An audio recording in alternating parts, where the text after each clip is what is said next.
नमस्कार दोस्तों, स्वागत है आप सभी का ऑनलाइन एडाफा स्टडी यूट्यूब चैनल पर। इस वीडियो में हम बात कर रहे हैं एक बड़ी और लेटेस्ट अपडेट के बारे में जो कि संबंधित है सभी टीईटी पास छात्रों के बारे में, जो कि तमाम जो टीईटी पास करने वाले अभ्यर्थी हैं उन सभी के लिए शिक्षक बनने को लेकर यहाँ पे एक बड़ी अनाउंसमेंट देखने के लिए मिली है, जहाँ पर 8 लाख स्कूलों के अंदर या फिर यूँ कहें कि प्राइमरी और जूनियर विद्यालयों के अंदर 8 लाख नई शिक्षक भर्ती के संबंध में यहाँ पे जो विज्ञापन है उसको जारी करने को लेकर जो आदेश हैं जारी कर दिए गए हैं। आदेश जारी करने के साथ साथ यहाँ पे अगर बात की जाए भर्ती को लेकर तो बहुत सारी जानकारी आप सभी के सामने निकल कर आ रही है। डिटेल में हम बात करेंगे। चैनल को सब्सक्राइब करके बेल आइकन को दबा लें और वीडियो को लाइक कर दें, जिससे कि आपको रियल ऑथेंटिक जानकारी ऑनलाइन एडाफा स्टडी यूट्यूब चैनल के माध्यम से मिलती रहे। जैसा कि दोस्तों आप जानते हैं कि इस बार के जो चुनाव आपको देखने के लिए मिल रहे हैं, चाहे वो लोकसभा के चुनाव हो या किसी राज्य के चुनाव, निश्चित तौर पर काफ़ी ज़्यादा कहीं ना कहीं संघर्ष करना पड़ रहा है किसी को भी अपनी सरकार बनाने के लिए।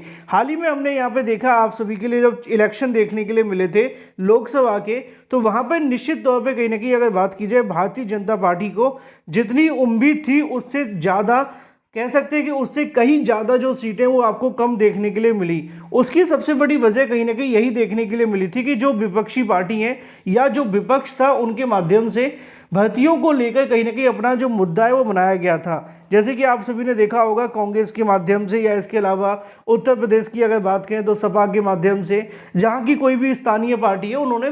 भर्तियों को लेकर ज़्यादा फोकस किया था, युवाओं को अपनी ओर आकर्षित किया था और उसका खामियाजा कहीं ना कहीं भुगतना भी पड़ा। सरकार का दावा ये था वर्तमान सरकार का कि वो आने वाले चुनाव में लगभग 400 प्लस सीटें लेकर के आएंगे, लेकिन यहाँ पे 300 तक में एंट्री कर पाना संभव नहीं हो पाया। और सबसे ज़्यादा अगर कहीं पे उलटफेर देखने के लिए मिला तो वो राज्य उत्तर प्रदेश, जहाँ पे बड़ी संख्या में जो सीटों में घाटा है वो देखने के लिए मिला। अब उसके बाद राज्यों के जब चुनाव हो रहे हैं तो वहाँ पे भी कुछ ऐसे ही हालात आपको देखने के लिए मिल रहे हैं। अगर बात की जाए तो हाल ही में जो आपको इलेक्शंस देखने के लिए मिले हरियाणा के, तो वहाँ पे ही देखने के लिए मिल रहा था जो आपके एग्जिट पोल हैं जिसमें दावा किया जा रहा था कि यहाँ पे इस बार कांग्रेस की गवर्नमेंट बनने जा रही है, लेकिन बाद में हुआ कुछ और ही। लेकिन वहीं दूसरी तरफ ऐसा बिहार में भी एक बार हो चुका है जब ये बताया गया था कि बिहार में जो वर्तमान सरकार थी, या यूं कहे कि जो सरकार बनने जा रही थी, वो दावा ये था कि एनडीए या गठबंधन की सरकार नहीं बनेगी, वहाँ पे कोई नई सरकार अपना सत्ता चलाएगी। लेकिन वहाँ पर भी बाद में जब नतीजे आए तो चीज़ें बदल गईं। अब एक बार फिर से कहने की जब चुनाव को लेकर बार बार चीज़ें ऊपर नीचे हो रही हैं, अभी आपने देखा जम्मू कश्मीर में इलेक्शन होते हैं, वहाँ पर भी कहीं ना कहीं आप सभी के सामने एक नई गवर्नमेंट देखने के लिए मिल रही है। लेकिन मुद्दे की बात यह है कि जो लोकसभा चुनाव के अंदर भर्तियों को लेकर मुद्दा उठाया गया था, बेरोजगारी को लेकर मुद्दा उठाया गया था कि उत्तर प्रदेश के साथ साथ तमाम अलग अलग राज्यों में बड़ी संख्या में जो पद हैं वो खाली हैं, चाहे वो अगर बात की जाए टीचर्स को लेकर हो, बैंकिंग के बारे में हो, रेलवे के बारे में, इन तमाम पदों को लेकर उनके माध्यम से डाटा पेश किए जा रहे थे। उनका दावा ये था कि इन पदों को आखिर क्यों नहीं भरा जा रहा है, जब इतनी संख्या में हमारे पास पद खाली हैं तो कम से कम इन पदों को भर दिया जाए। इसी मांग को लेकर लगातार विपक्षी पार्टियों के सामने जो अभ्यर्थी हैं वो जाते रहते थे, लेकिन अब एक बड़ी अपडेट सामने निकल कर आ रही है और ये अपडेट है आप सभी के सामने बीजेपी गवर्नमेंट के माध्यम से, जिसमें उन्होंने दावा किया है कि 8 लाख नई प्राथमिक और जूनियर शिक्षक भर्ती विज्ञापन के संबंध में यहाँ पे जो आदेश है वो जारी कर दिए गए हैं और इस आदेश के मुताबिक कहाँ पर कितने पदों पर शिक्षक भर्ती होगी इसको लेकर भी जानकारी दे दी गई है। आप सभी ने अगर ये न्यूज़ अभी तक नहीं देखी है तो आपको पता होना चाहिए, शिक्षा मंत्रालय के माध्यम से तमाम पदों को भरने को लेकर जो दिशा निर्देश हैं वो दे दिए गए। लिखा हुआ है कि स्कूलों में 8 लाख से अधिक पद रिक्त,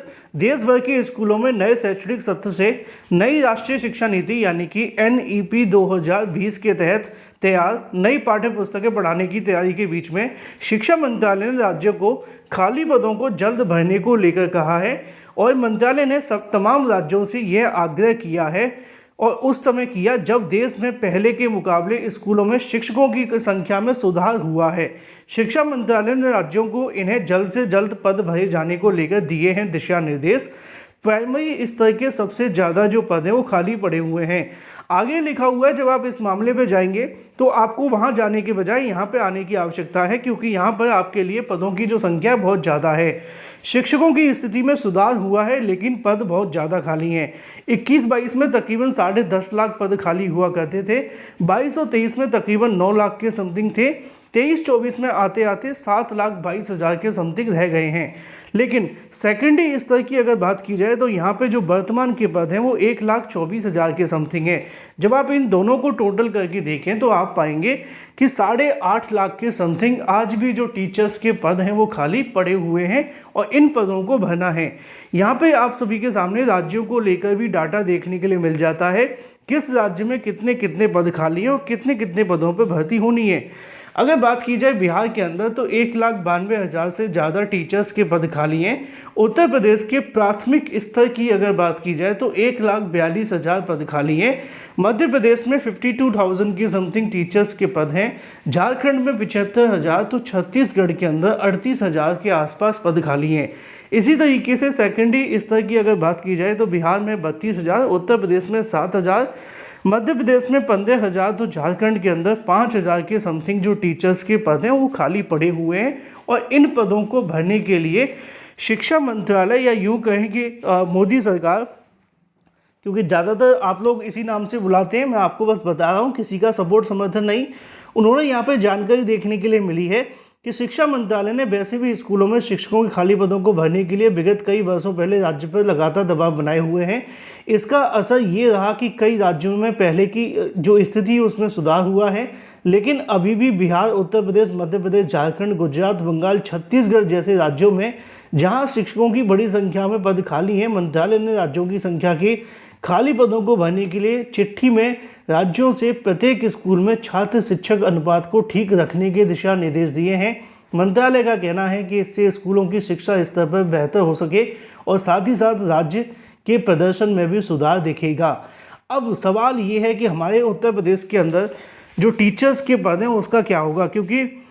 हमारी यहाँ की जो सरकार है वो मानती नहीं है कि हमारे पास पद खाली हैं। आपने देखा होगा, अगर बात की जाए आप सभी के लिए उत्तर प्रदेश के अंदर, तो यहाँ की जो शिक्षा मंत्री हैं वो कभी मानते नहीं है कि हमारे पास टीचर्स के पद खाली हैं। ये शिक्षा मंत्रालय का कहना है कि उत्तर प्रदेश के अंदर प्राइमरी स्तर पर 1,42,000 पद खाली हैं, सेकेंडरी स्तर पर तकरीबन 7,000 पद खाली हैं। तो यहाँ की तो सरकार मानने के लिए तैयार ही नहीं होती है कि टीचर्स के पद खाली हैं। जब भी उनसे पूछने जाओ तो उनका कहना होता है कि हमारा जो अनुपात समानुपात है पूरे तरीके से बराबर है और किसी तरीके की कोई समस्या नहीं है, तो हमें शिक्षक भर्ती की कोई आवश्यकता नहीं है। अब बिहार में यहाँ लिखा तो हुआ है कि 1,92,000 के समथिंग पद खाली हैं, लेकिन ये डाटा पुराना है, क्योंकि यहाँ पे लिखा है 23 और 24। आप जानते हैं कि 23-24 के बाद बहुत सारी भर्ती आई हैं। आप कहेंगे सर कौन सी भर्ती आई है? बीपीएससी TRE-1 1,21,000, दूसरी भर्ती भी देखने के लिए मिली। तो ये 23-24 का मतलब ये होता है कि 2024 की जो स्टार्टिंग आप सभी के लिए निकाली है जुलाई तक, उससे पहले का, और ये डाटा इनके पास भेजा गया है। कितना एक्यूरेट है ये भी महत्वपूर्ण है, क्योंकि बिहार में इतनी बड़ी संख्या में शिक्षक भर्ती तो हो चुकी है, 2 लाख के आसपास तो वहाँ पर शिक्षक भर्ती हो ही चुकी है। तो शायद ये आंकड़े भी पुराने हो सकते हैं, लेकिन उत्तर प्रदेश के लिए सबसे महत्वपूर्ण है कि यूपी में इतने पद खाली हैं तो उनको क्यों नहीं भरा जा रहा। बिहार में चलो 2 लाख भर्ती नई आ भी जाएगी TRE 4 के माध्यम से, तो भी कोई दिक्कत नहीं है। दिक्कत अगर है तो वो उनके लिए है जो उत्तर प्रदेश के छात्र हैं। अब सरकार को विचार करने की आवश्यकता है कि जो केंद्र सरकार कह रही है, उनका दावा है कि 2 लाख पद खाली हैं, और अगर बात की जाए उत्तर प्रदेश के मुख्यमंत्री या किसी और के बारे में, तो वो शिक्षक भर्ती को लेकर कुछ बोलने के लिए तैयार नहीं है। देखना ये होगा कि आगे होता है क्या। Thank you for watching this video.